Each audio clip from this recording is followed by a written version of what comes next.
నమస్తే అండి. నమస్తే మా. ఒక 3-4 డేస్ నుంచి ఒక రచ్చ అయితే జరుగుతూ ఉంది. అంటే పెన్షన్లు ఆపేశారు, వృద్ధులకు కానీ ఎవరికైతే పెన్షన్లు రావాలో వాళ్ళందరికీ ఆపేశారు.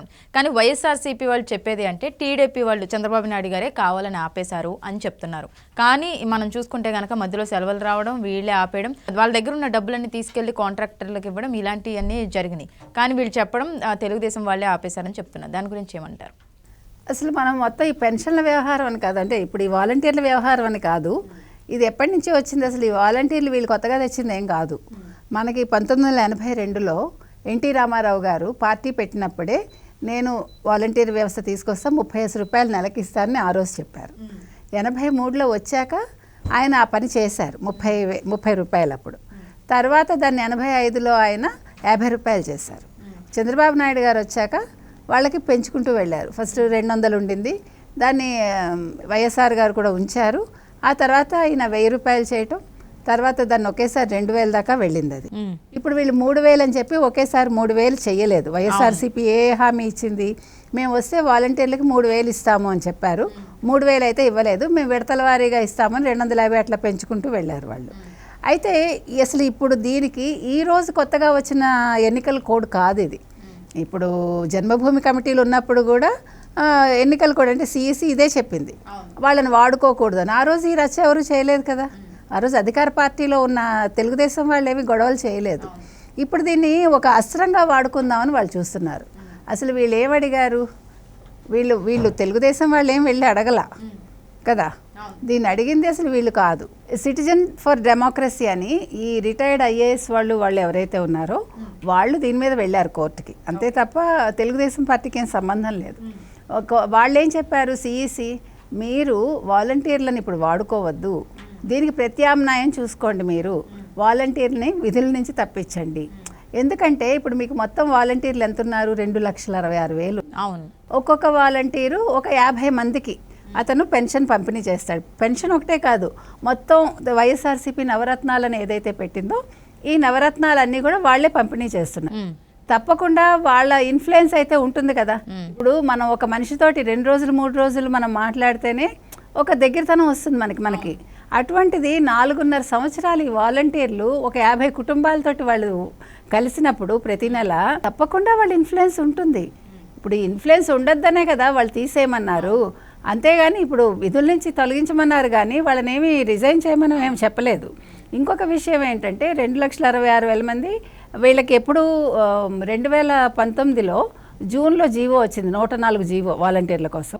వైఎస్ఆర్సీపీ వచ్చాక ఆగస్ట్ నుంచి వీళ్ళని విధుల్లోకి తీసుకున్నారు. 18 నుంచి 35 సంవత్సరాల లోపు వాళ్ళు వాలంటీర్లుగా పనికొస్తారని. ఆ తర్వాత వాళ్ళకి 5,000 వాళ్ళకి ఇచ్చే జీతం. ఈ 5,000కి వాళ్ళు ఎండనక వాననక పాపం వాళ్ళు తిరుగుతున్నారు, చేస్తున్నారు. వాళ్ళేం గొడవ చేయట్లే, వాలంటీర్లు యాక్చువల్గా గొడవ చేయట్లా. ఇప్పుడు వైఎస్ఆర్సీపీ ఏం చేస్తుందంటే దీని పెద్ద ఇష్యూగా భూతంగా చూపించి దీనికి చంద్రబాబు నాయుడు గారే కారణం, తెలుగుదేశం పార్టీ, కూటమి, జనసేన, బీజేపీ అంటూ ఇలా వీళ్ళ మీద నిందలు వేస్తూ వాళ్ళు తీసేయమన్నారు మిమ్మల్ని, మేము కాదు, మిమ్మల్ని మేము విధుల్లో ఉంచాలనుకుంటున్నాము, కాబట్టి ఇప్పుడు మీరందరూ మూకుమ్మడి రాజీనామాలు చేసి మీరు మా కార్యకర్తల్లా పనిచేయండి అని చెప్తున్నారు. నిన్న బొత్స మాట్లాడారు, సజ్జల మాట్లాడారు, ప్రతి ఒక్కళ్ళు మాట్లాడారు. గతంలో కూడా వీళ్ళందరూ వాళ్ళు మా కార్యకర్తలు, మా తరఫున పనిచేస్తారు, వాళ్ళు వాలంటీర్లు కాదని వీళ్ళే స్టేట్మెంట్స్ ఇచ్చారు, మీకు గుర్తుంటే.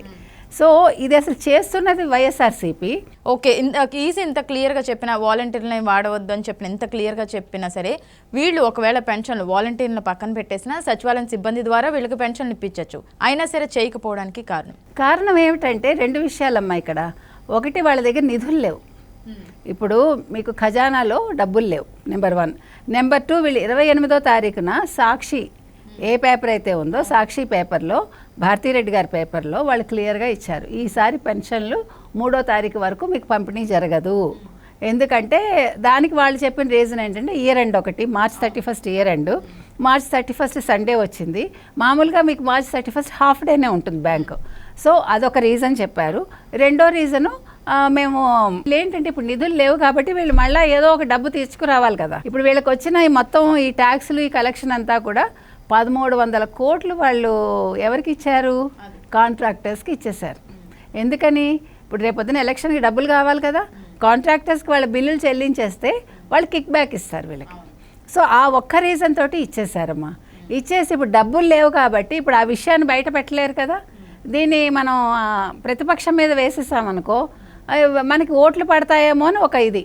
కానీ ఓట్లు ఎందుకు పడతాయి, అది బూమెరాంగ్ అవుతుంది. ప్రజలు తెలివి తక్కువ వాళ్ళు కాదు కదా. అందుకని ఇప్పుడు అసలు మనం ఏం చెప్పాలంటే, ఓకే మీకు పంపిణీ చేయడం రావట్లేదా, వాళ్ళు ఏం చెప్పింది సిఈసి మీరు ప్రభుత్వ అధికారులతో చేసుకోండి అని క్లియర్గా చెప్పింది. అదేం పెద్ద కష్టం కాదే, ఒక రోజులో చేయొచ్చు. లేదు వీళ్ళకి చేత కాదనుకో, వైఎస్ఆర్సీపీ ముఖ్యమంత్రి ఎవరైతే ఉన్నారో ఆయన ఓ రోజు రిజైన్ చేసేసి చంద్రబాబు నాయుడుకి ఇచ్చేస్తే చంద్రబాబు నాయుడు గారు కళ్ళు మూసుకుని ఒక్క రోజులో మొత్తం ఈ పెన్షన్లు పంపిణీ చేయించేసి చూపించేస్తారు. ఆ నెక్స్ట్ డే ఆయన మళ్ళీ సీఎం అయిపోవచ్చు, వీళ్ళకి చేత కాకపోతే. ఓకే, వాళ్ళు ఆల్రెడీ ప్రకటించడం అయితే జరిగింది సాక్షి పేపర్లో 3వ తారీఖు నుంచి పెన్షన్లు ఇవ్వడం జరుగుతుంది అని.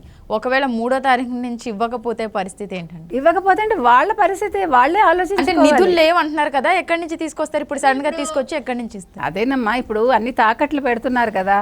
ఇప్పుడు సచివాలయం పెట్టారు, మరొకటి పెట్టారు, మేము ఎందుకు పెట్టకూడదని వాళ్ళు వాదిస్తున్నారు. వాళ్ళకి చేతకాక కాదు, వాళ్ళు మొత్తం ఇప్పుడు ఇంకేమైనా అమ్మాల్సినవి ఏమైనా ఉంటే అమ్మేసి, ఇప్పుడు మనకు తెలియకుండా చాలా జరుగుతున్నాయి. అసలు మీకు తెలుసా ఎమ్మెల్యేల పరిస్థితి ఎలా ఉందో? అసలు ఒక్కొక్క నియోజకవర్గంలో ఎమ్మెల్యేల పరిస్థితి ఎలా ఉందంటే, ఒక లైట్ వేయించే పరిస్థితి లేదు, ఒక రోడ్డు బాగు చేయించే పరిస్థితి లేదు, నిధులు లేక. వాళ్ళ ఆస్తులు అమ్ముకుని వాళ్ళు లోకల్ పీపుల్ని మళ్ళా ప్రసన్నం చేసుకోవటానికి, వాళ్ళ దగ్గర ఓట్లు తెచ్చుకోవటానికి వీళ్ళ డబ్బులు ఖర్చు పెడుతున్నారు వాళ్ళు. మాకు ఎందుకురా బాబు ఈ తలనొప్పి అనుకుంటున్నారు వాళ్ళు. కొంతమంది అయితే అసలు మాకు ఈ వైఎస్ఆర్సీపీ రావద్దని వాళ్లే మాట్లాడడం తెలుస్తోంది మనకి. సో ఇది పరిస్థితి ఇప్పుడు ఆంధ్రప్రదేశ్లో, ముఖ్యంగా వైఎస్ఆర్సీపీ వైపు ఉన్న పరిస్థితి ఇది. వాళ్ళు పంపిణీ చేయకపోతే నష్టం వాళ్ళకే. ఇప్పుడు ప్రతిపక్షానికి ఏం పోతుందమ్మా, వాళ్ళు ఏం చేశారు? ఇప్పుడు అధికారంలో ఉన్న వాళ్ళు కదా ఇవన్నీ చెయ్యాలి. ఎక్కడో డబ్బులు సమకూర్చే వరకు ఈ గందరగోళం నడిపిస్తారు వాళ్ళు. ఇప్పుడు టైము జరుగుతుంది, ప్రజల్లో అసలు విషయాలు వెళ్ళవని వాళ్ళ ఉద్దేశం. ఇంకొకటి, వాలంటీర్లను రాజీనామా చేయమంటున్నారు. చాలామంది మేము చెయ్యమంటున్నారు వాళ్ళు. ఎందుకంటే ఇప్పుడు చంద్రబాబు నాయుడు భరోసా ఇచ్చారు వాళ్ళకి, నేను అధికారంలోకి రాగానే మీకు 4,000 చేస్తాను, తర్వాత మీకు 50,000 దాకా నెలకి ఒక ఇన్కమ్ వచ్చే మార్గాలను నేను చూపిస్తాను అని ఆయన చెప్పడం వల్ల ఇప్పుడు వాలంటీర్లు వాళ్ళ వైపు ఉన్నారని వీళ్ళు అనుకుంటున్నారు. మనమైతే అసలు సగం పైగా వాలంటీర్లు ఇప్పుడు తెలుగుదేశం వైపే ఉన్నారు. వాళ్ళు వైఎస్ఆర్సీపీ వైపు లేరు కదా, వాళ్ళ విధులు వాళ్ళు నిర్వహిస్తున్నారు అంతే. రెండోది ఏంటంటే, ఇప్పుడు వాలంటీర్లకు ఇంకొక పెద్ద ప్రాబ్లం ఏంటంటే, రిజైన్ చేయమన్నప్పుడు మొన్న మచిలీపట్నంలో నిన్న 300 మంది మూకుమ్మడిగా చేశారు. ఓకే, చేసిన దాంట్లో కూడా మనం చూస్తే ఒకే విధానం, అంటే వాళ్ళు చేసింది అది రాసిన విధానం చూస్తే ఒకటే రకంగా ఉంది. అంటే ఎవరో బలవంతంగా వాళ్ళ చేత చేయించారు అని మనకు రాసిన విధానాన్ని బట్టి అర్థమవుతుంది మనకి.